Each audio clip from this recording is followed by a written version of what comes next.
So,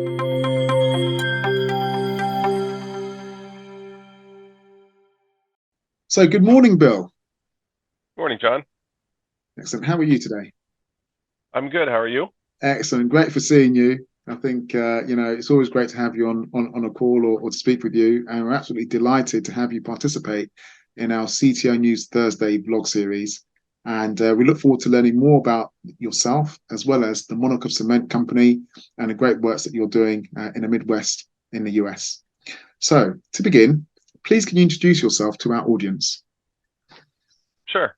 I'm Bill Meyer. I'm the head of IT and telecommunications for the Monarch Cement Company and their 13 subsidiaries. Um, I, and I'm looking forward to this interview. Thank you. Absolutely. Excellent. All right. So since 1986, you've worked for 5 companies, which is amazing. It's an amazing achievement. And it'll be interesting just to learn what has been your career journey since 1986. Okay. The first company was AT&T, but it was actually while I was working there while I was going to college. It was treated somewhat as an internship where I was doing software development for AT&T. After that, after exiting college, I started with Accenture. Only at that time they were referred to as Arthur Andersen Company or Andersen Consulting, and then later became Accenture. Um, I worked for them for a number of years and then jumped ship into one of the clients, cereal food processors, a flour milling company in Kansas City and I was there for 22 years. And due to health of the owner of the company was sold to a company on the East Coast, and they had just hired their head of IT, so I was downsized. And then I did a little bit of private consulting before joining here at Monarch Cement Company a little over 5 years ago. Excellent. That's once again a wealth of experience that you've been engaged in. I'm sure you've distributed amongst those 5 companies along your journey. So thanks for sharing. Thank you. So, Bill, what is the Monaco Cement Company?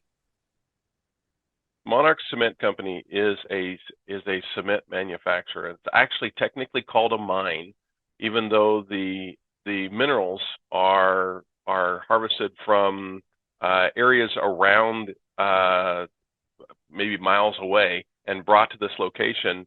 The mine is where it's actually turned into cement. The process is interesting. It's taking limestone and shale, grinding and mixing them together and cooking them, which makes a product called clinker. Clinker is then ground up and you add gypsum to it, and that becomes the powder cement.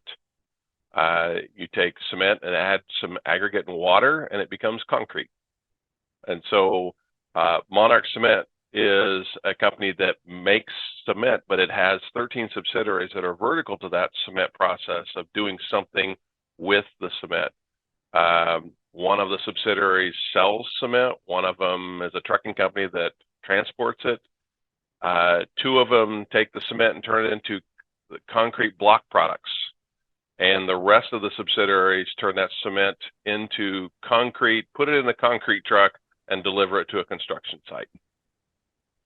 Oh, wow, that's a pretty it sounds like a pretty straightforward process. However, I'm sure it's not. It's very complicated, especially from sourcing the right type of mixture, i.e., to cook the cement, to actually Right. getting the end product and then getting it in the right location. So yeah, that is a complicated process. Even though the way you've articulated it does appear to be, well, in my opinion, and I might be humbly wrong, straightforward.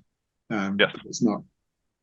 No, actually, what's interesting is most individuals that come here, the first step is knowing the difference between cement and concrete. Note the fact that the cement is actually the powder, and how simple the process is. But you're right, it is more complicated than it looks because you're getting the exact right ingredients to make it come out consistent, so that the finished concrete product is as good as you want it to be with the right strength. Sure. And is that sort of one of your USPs in the sense of that's something that was sort of created back in the 19th century? Obviously, the sort of the the formula has evolved since then. But would you say that's one of the key USPs that you have as an organization? As an organization, creating consistent cement that will result in the right product of concrete is a primary focus for the company. I mean, in fact, even though the organization does state that it's all about our people, it's about those people then being able to create a very consistent quality product. That's what we're known for as a company, is a consistent quality product, that cement. So they know that when they use it, it's going to come out the way they expect it.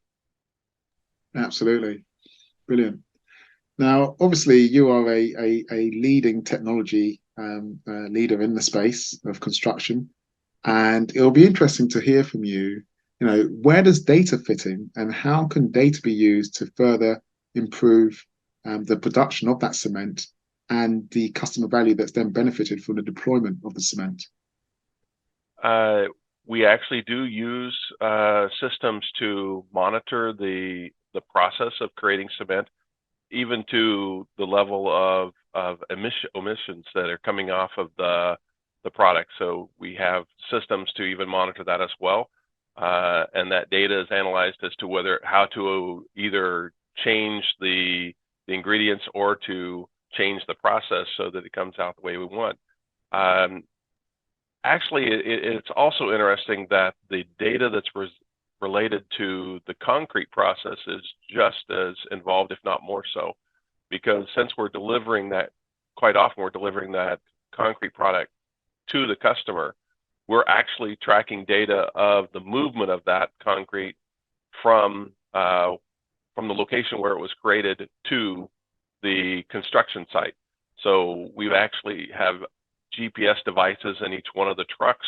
We track where they are. We track how long they sat at the customer site before they were actually allowed to be unloaded. We track the statuses. Each one of the subsidiaries dispatchers has a large TV where they can see where all the trucks are. They can actually see the status of each one of the trucks and know where they are in the process, whether they're being required to sit for a long time at a customer site and how that impacts the schedule. All of that's tracked. And that way we can tell whether we're being allowed to be as productive as we can, or whether a customer is causing us to sit at a site for a length of time, as well as tracking the ingredients in the product, because there actually are recipes for the different concrete products for what a customer is asking for, because they're looking for a specific effect for the product. So that information is tracked, and a lot of it is actually captured so that the billing process is as simple as possible as well, integrating that software system into the financial system, allowing invoices to come out with more ease than they would have if they were disparate systems. Sure. Brilliant. So are you suggesting there then that, say, for example, if you had a construction company who wanted to build or have developments in a rural area versus a construction company that's looking to build in a town or city, are you suggesting that due to the elements, whether it be by weather, it would require a different type of concrete for the build? I don't know that it's different necessarily between the area of rural versus city. Mm-hmm. Quite often it's more what level of strength they require for the specific structure that they're building, namely whether it's the product maybe be used for on a road, or whether it's going to be a bridge. You know, the strength requirements for a bridge would be different, and if they're putting in a road, they may add different material to the concrete to accomplish what, not only the strength, but what look they're looking for as well in the product. Sure. Excellent. So does that mean also then there's potentially, will it be stringent US regulatory requirements on the type of concrete that's being used, or are you following, or is the construction company set to follow certain guidelines set out by the US government on building, whether it be roads, structures, etc.? I think there are industry guidelines to start with that the industry itself attempts to hold itself to, but they're also within, and it's even more at the state level, that they will have more or less stringent requirements. Since when you're a large cement company, then quite often one of your customers are the Department of Transportation for a state, right? And there are more stringent requirements or following of the information that's necessary for when you're doing it for one of the state governments than you might for a specific individual. Brilliant. Understood. Yeah, absolutely. Okay, please, Bill, can you talk about the subsidiaries that your organization has acquired and how you go about bringing them into the Monarch of Cement Company's fold of companies? I have been through several of them. The most recent one was, since it was a one location, smaller subsidiary, the process was more simple, but yet since that organization actually had technology already in there, there were parts of it that were more difficult. It's about first bringing the concrete technology. If this is most often the subsidiaries have been ones that are turning cement into concrete and delivering it in a truck to a construction site. And so we help them first by ensuring that they are connected with the same type of system that the rest of them are using, which is a combination software, hardware solution that enables that consistent creation of concrete.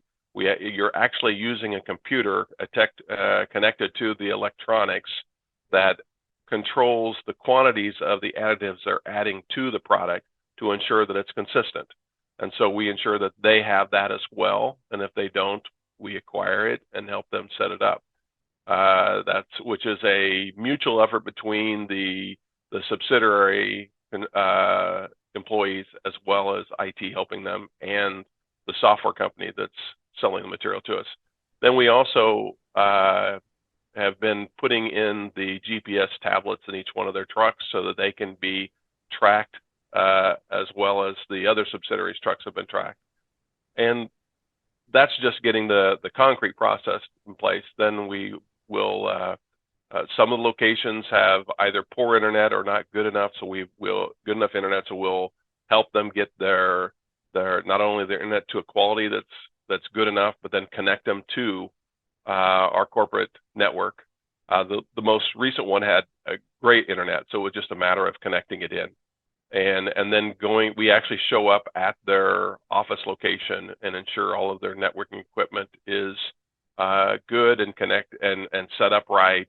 Make sure all their PCs are new enough to be trustworthy, etc. We move their data to the corporate data centers rather than having to have disparate systems. We connect everything together, and then we even look through their phone systems and see what we can do to help them there as well. Becoming their primary form of support for both IT and telecommunications when we get to the end. Brilliant. Thanks for sharing. Yeah, that's once again, I love the way that you explain your processes because it's very, very clear and very understandable. You know, the way that you go about creating the cement, but also how you then distribute that technology to your subsidiaries and the process that then they would have to go through. So, thanks for articulating that. Thank you. Brilliant. Okay, so what lies in innovation for the Monarch Cement Company? What innovation have you got in play that you can potentially share with us? Well, I can share that we have one of our subsidiaries is adding a new location just outside of Kansas City. And this new location has several business entities on site. One of them is the creation of concrete out of cement and delivering it to customers in the area. But the more innovative part of it is right beside it is a cement terminal. Now, there are other locations in our company that have cement terminals with them, but what's new about this one is that its intent is to be pretty much unmanned, where it allows customers that have prearranged to buy cement to come in at any time of the day and get past security to get in, and then pull up. The equipment is as automated as possible, where it can actually get the spout connected to the truck and then fill it and track how much was put on there, allow them to exit, and then that information is all communicated back to the corporate headquarters financial systems, and a bill is sent out. And the intent is to be able to be done any hour of the day with no human being on site to fulfill it. And then we just have, if there are issues do occur, then somebody gets contacted and they come out and help resolve it. But for the most part, it's an unmanned cement terminal, which I had not heard of that before. Our organization announced that's what they wanted to put in place. Brilliant. And I'm able to share that because it's actually in place. I know that there's still things to do to it because we've just been turning up parts of it in the last couple of months, but it is something that we've turned up, and I know that it's something that the organization is looking forward to being in place and using. Brilliant. I've never heard of that, so that is a first for me. And I think in the UK as well, that would be an absolute first. So, thanks for sharing. And it just shows that your organization has that vision, whether it be from leadership and your input, that looks at what is the art of the possible within the space of cement manufacturing. And that's really great to see. Yeah. Brilliant. And with regards to that, then, where does IoT come into play, and how dependent is all this activity on the use of IoT? Well, you're going to have some form of, specifically for that cement terminal, you're going to have systems that are being monitored from afar, because if you're going to do it unmanned, for the most part, you're going to have systems you're monitoring. So that's where you're talking about IoT. But the use of sensors or the tracking of information for the manufacturing process is done in the cement process as well as the concrete or the cement terminals. So then the organization is continually looking for ways of capturing that information, IoT information that you just referred to, as easy or as seamlessly as possible. I have conversations with our manufacturing leaders about what we can do to make it better and make it easier in the future. Brilliant. So, Bill, we've had many conversations in the past, and you've mentioned PLCs, which I found quite fascinating. And PLCs, for anyone who doesn't know what that means, stands for Programmable Logical Controllers. And it'd be great just to learn what is this acronym, and what innovative projects have you worked with previously that you can talk about where you've used this type of technology? I think many manufacturing organizations use PLCs to enable them to control a manufacturing repetitive task through a computer or PLC, which is just a way to very simple programming, tell a piece of equipment to do the same thing over and over, repetitive action that would be difficult for a human to do themselves. And so that's where they came into place. This organization uses those in the cement process by allowing someone to program this device to do something a certain way repetitively ad nauseum forever. And then if something comes up that makes it to be required to be changed, then somebody will take a laptop out there, hook it up, and reprogram it, so to speak, to tell it to do the process slightly differently. That part in the cement process was in play before I even got here, but I have interacted with the tech who takes care of those and help him fulfill that process, but he's the one that's actually doing it. I have been part of organizations that when I was with a flour milling company, we actually used PLC is as well. And part of the IT process for PLCs is it's really part of it is just creating a separate network just for those PLCs. Since they're running the manufacturing process, the intent is to not only support that process to be run, but securing it, which means it's on its own network and it's not accessible from the outside world. That's the intent. And so for whether that's the organization I used to work for or the one that I'm at now, part of the process is to ensure that there's not just logical separation, but physical separation, so that it truly isn't possible to access from the outside world, since it is a manufacturing running process through computers. And that's something I have been a part of with both organizations, is helping them secure that process so that the PLC can't be influenced to do something that the company didn't intend it for it to do. Brilliant, brilliant. Thanks for sharing. Do you also have visibility then? Would that environment also require a bit of edge computing, especially where you're looking at transmitting data that's not necessarily what's the word? It basically it'll be better sent via an edge environment versus direct. Well, if we were trying to capture the information, a lot of information that from a system that was a long ways away, that would be true. But in the case of the current organization, the cement manufacturing mine is a short distance, like a couple 100 yards away. Right. So, but I guess it depends on how you look at it. I mean, we do have servers at that location. We just never have thought of them as edge. We just see them as the manufacturing servers, right? And so in a sense, you're right. It is somewhat that way, where you capture the information on those servers, and they're really separate from the rest of the servers in the company. So yeah, I guess you're right. It is edge. I just hadn't thought of it that way. That's all right. That's right. No problem. No problem. You're more, you know more than me, so absolutely, we'll follow your guidance there. Absolutely. Excellent. So, what do you do to stay current with technology?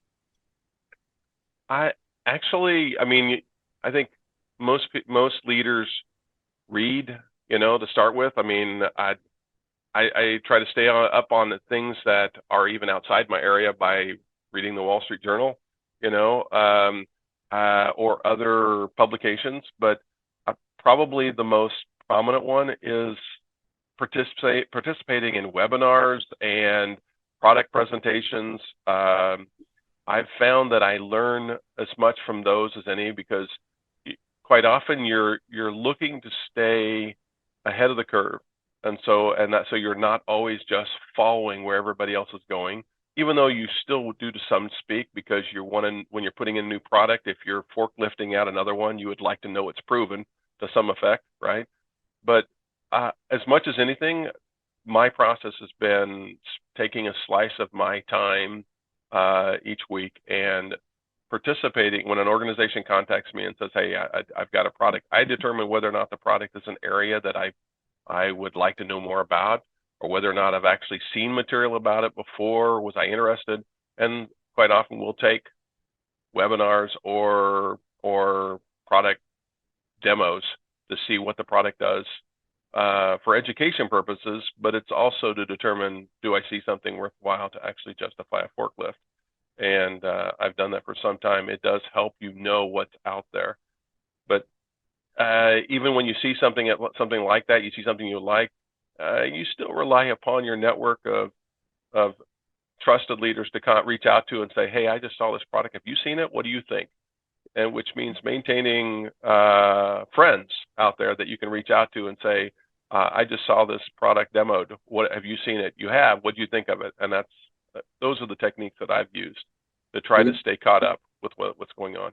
Yeah, absolutely. There's absolutely a massive thing to be said about having a network of peers that you're able to lean in and sort of gain their guidance and opinions on certain stuff. So yeah, that's really great to see and to hear. Excellent. Okay, so with regards to that, then, which or what technology most interests you then? That's an interesting question. I I don't know that I have a specific one, and in fact, it changes because if you're a leader and a technologist, you you can't stop learning. There's always a new system that needs to be understood before you pick which one you're going to buy, right? And so I feel like I have continually been in the process of learning. The most recent one that I've been attempting to get education in is the telecommunications vendors are attempting to remove copper lines from use. And so if you have copper lines, and most organizations do, you have to find a way to replace them. And so I've been looking at systems that will simulate copper lines for phone systems. So right now, my area of study or interest has been in telecommunications, is learning what systems are out there that will simulate a copper line so you can connect it to the internet and do VoIP phone system processes. But if you're attempting not to replace all your phone systems in your company, then you want to get something that will allow that phone system that's used to connecting to copper to allow it to be able to communicate but not have to replace it. So that's my area of study right now that I've been going through. I've learned more about it than I ever thought I was going to have to know. Absolutely, I know that's really impressive, and I'll tell you why. Because we were fortunate. So there's a chap by the name of Clayton Nash. Clayton Nash is the strategic director of a company called City Fibre in the UK, and City Fibre, in essence, their mission is to fibre up the UK telecommunication environment. Purely because there's a whole load of copper wire that's out there that needs to be replaced, and that's their mission of fibering that environment. And what I'd like to do actually is to introduce you to him, because he can give you an example of what the UK's gone through and how they're sort of fibering up the UK from that copper environment. That could be of help. And I'm sure you'd have an informative conversation with him. He's very, very knowledgeable in this space. So yeah, we can take this offline, and absolutely I'll introduce you to him. Fantastic. Excellent. So Bill, my final question is, what do you do in your spare time? What do you do out of work? What's your, how do you what would be keep yourself entertained? Honestly, most of my spare time is spent with family. Fantastic.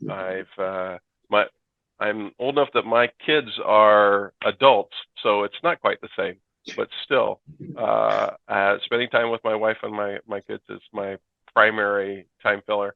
And since work requires me to travel some, any time I have with them is what I consider the most important. Absolutely, and I agree with you, sir. Absolutely, family is always the best way, and to spend time with them, especially now modern ways of working, is really a key factor to sort of have in place. So, brilliant. Agreed. Absolutely. Well, Bill, thank you very much for your time. It's been an absolute pleasure speaking with you. And CTO News Thursdays wishes you every success in your endeavours at the Monarch Cement Company, and we look forward to having you on board on our series of podcasts in future. Let me hand over to you. Thank you, John. I really enjoyed this. I appreciate you inviting me. It was good. Thank you. Excellent. All right. So thank you, Bill, and we'll be in touch. Thank you, sir. Okay. Take care.